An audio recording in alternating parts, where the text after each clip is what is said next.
मैं बड़ी जिम्मेदारी के साथ आपके सामने अर्ज़ कर रहा हूँ कि भारत में 14% मुसलमान जो आबादी के लिहाज से 17 करोड़ आते हैं, वो आज पिछले 10 साल में नरेंद्र मोदी की सरकार में अपने आप को एक गैर यकीनी कैफियत में पाते हैं।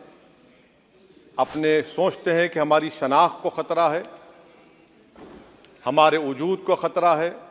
और मैं बड़ी ज़िम्मेदारी के साथ कह रहा हूँ कि जज्बात में लाए बगैर कह रहा हूँ कि आज 17 करोड़ मुसलमान अपने आप को ऐसा समझते हैं कि जिस ज़माने में हिटलर के ज़माने में यहूदी अपने आप को समझते थे।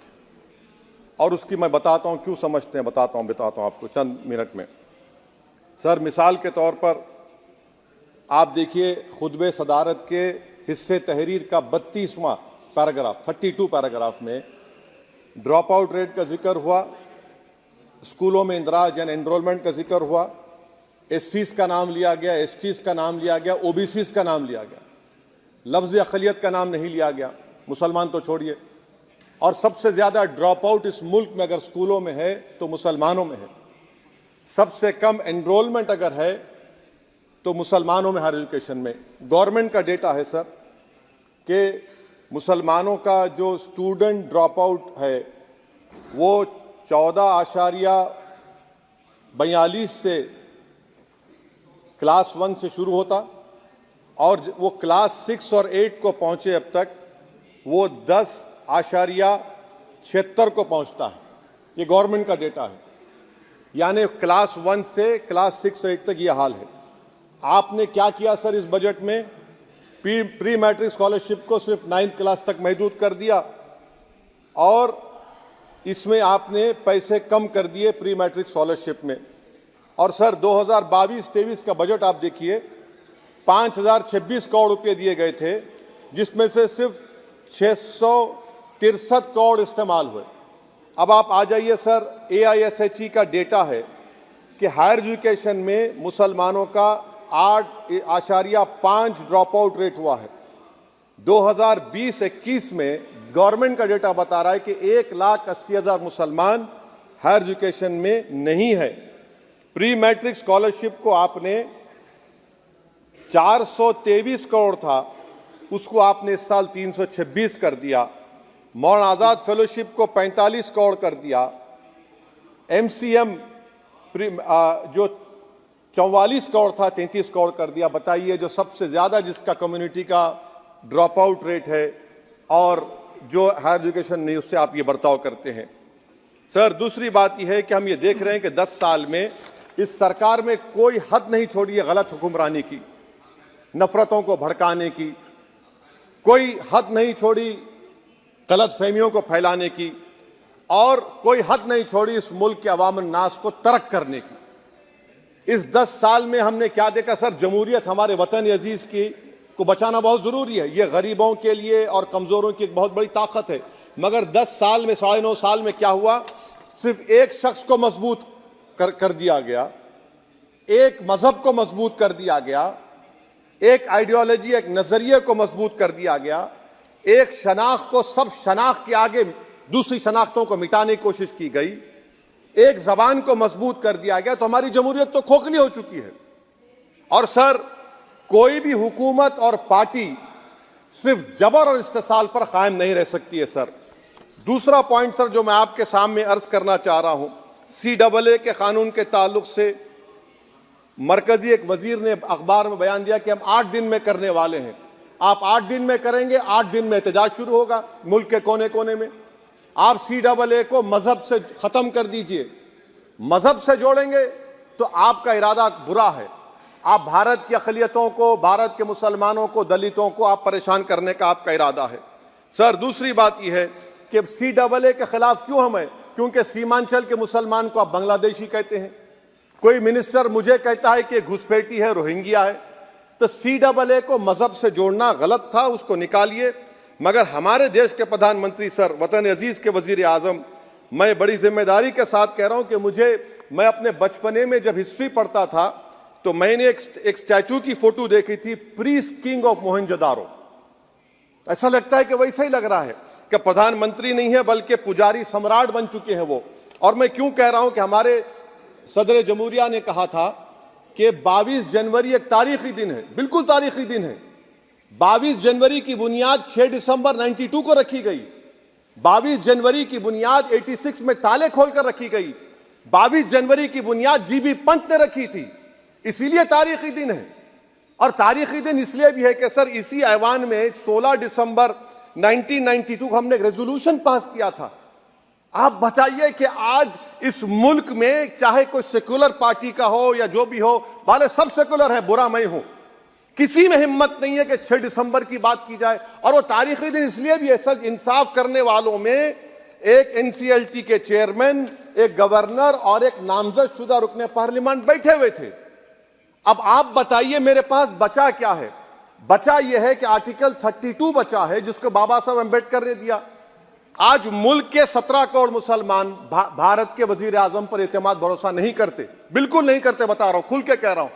अगर आप आर्टिकल 32 का ड्यू प्रोसेस ही खत्म कर देंगे तो फिर मेरे पास क्या बचेगा सर? क्या बचेगा? मैं तो यहां खड़े होकर वो सुप्रीम कोर्ट के मायानाज बेबाक वकील दुष्यंत दवे की तरह तो नहीं कह सकता। मुझे आज भी रूल ऑफ लॉ में भरोसा है, मुझे आज भी कानून पर, संविधान पर भरोसा है, मगर ड्यू प्रोसेस तो फॉलो होना चाहिए। ड्यू प्रोसेस फॉलो नहीं हो रहा। एक तारीखी दिन 22 जनवरी था, एक तारीखी दिन 31 जनवरी था। सर रात के अंधेरे में अपील किए बगैर आप आरे लेकर रास्ता खोल देते हैं। क्या पैगाम दे रहे हैं सर?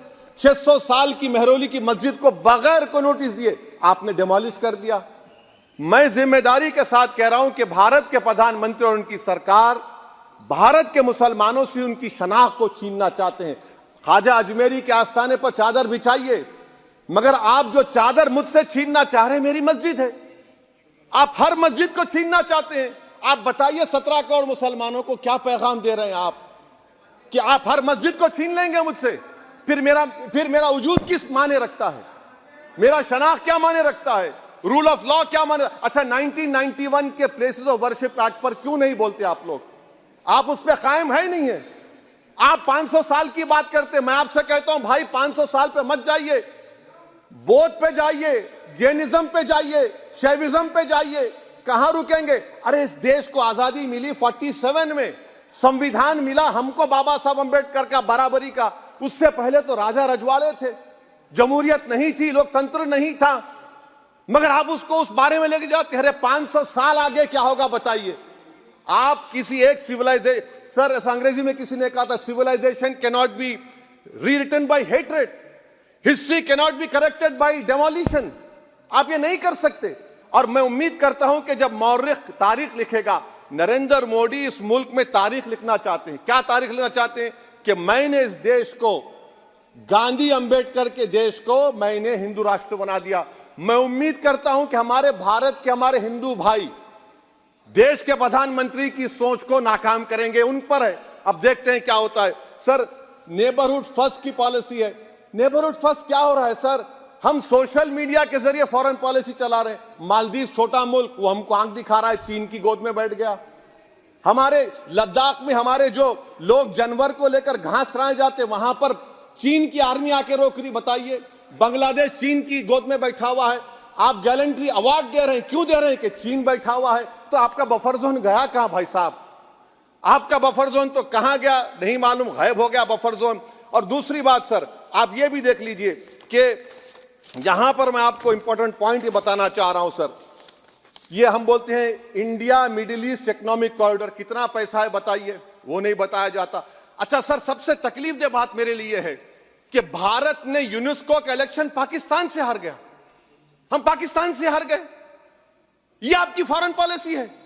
यूनेस्को के इलेक्शन हम पाकिस्तान से हार गए। अच्छा, मामला इजराइल का, फलस्तीन का, गाजा का आया।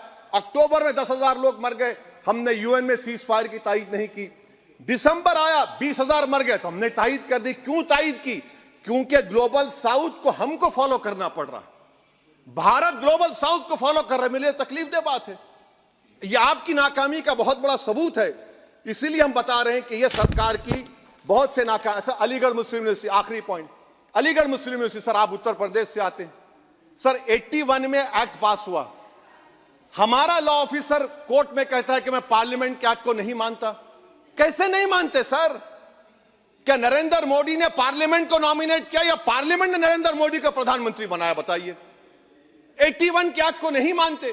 सर, 2 ही तो सेंट्रल यूनिवर्सिटी है मुसलमानों के, 1,80,000 आप ही के सरकार के दौर में मुसलमान हायर एजुकेशन निकल गए। आप अलीगढ़ मुस्लिम से छीनना चाह रहे हैं।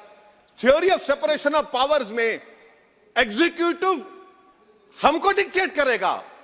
मेरी आवाज तो पार्लियामेंट है, अब मेरी आवाज के खिलाफ एग्जीक्यूटिव सुप्रीम कोर्ट में बोलता है। अलीगढ़ मुस्लिम यूनिवर्सिटी से इतनी नफरत क्यों है आपको? वहां पर तो हिंदू भाई भी पढ़ते हैं। सर, ये अलीगढ़ मुस्लिम यूनिवर्सिटी का मामला है सर। तो मैं आपसे इस बात पर, इस शेर पर अपनी बात को खत्म कर रहा हूं सर। आप भी उर्दू दां हैं जी। मसीहाओं को जब भी आवाज दी है, अहमद फराज का शेर है जी जी। मसीहाओं को जब भी आवाज दी है, पलट कर आ गए हर बार कातिल। मसीहाओं को जब भी आवाज दी है, पलट कर आ गए हर बार कातिल। वहां क्या दाद खाही क्या गवाही, वहां क्या दाद खाही क्या गवाही, जहां हो मुंसिफों के यार कातिल।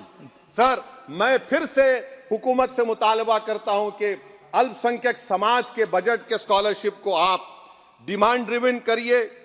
भारत के प्रधानमंत्री प्रधान सेवक रहिए। आप कोई प्रीस किंग मत बन जाइए। आप जीतेंगे, कौन जीतेंगे देश तय करेगा। मगर याद रखिए, 17 करोड़ मुसलमान आज गम और गुस्से में हैं और इस बात को महसूस कर रहे हैं, कि प्रधानमंत्री को हम नोट नहीं दिए मगर हमारा प्रधानमंत्री है। आखिर ये प्रधानमंत्री 17 करोड़ मुसलमानों की उनकी शनाख्त को कैसे मिटा रहे हैं, कैसे उनको आप मार्जिनलाइज कर रहे हैं। इसीलिए सर, मैं उम्मीद करता हूं कि हमारे सेकुलरिज्म जो है, वो मैं पॉलिटिकल सेकुलरिज्म कभी नहीं माना। जो सेकुलरिज्म संविधान में लिखा गया उसकी हिफाजत करेंगे। मुल्क अहम है, वरना याद रखिए, आप चुनाव जीते हैं हारे, मगर अगर आप 17 करोड़ एक जनता को आप गैर यकीनी कैफियत पैदा कर देंगे, ये देश के हित में नहीं होगा।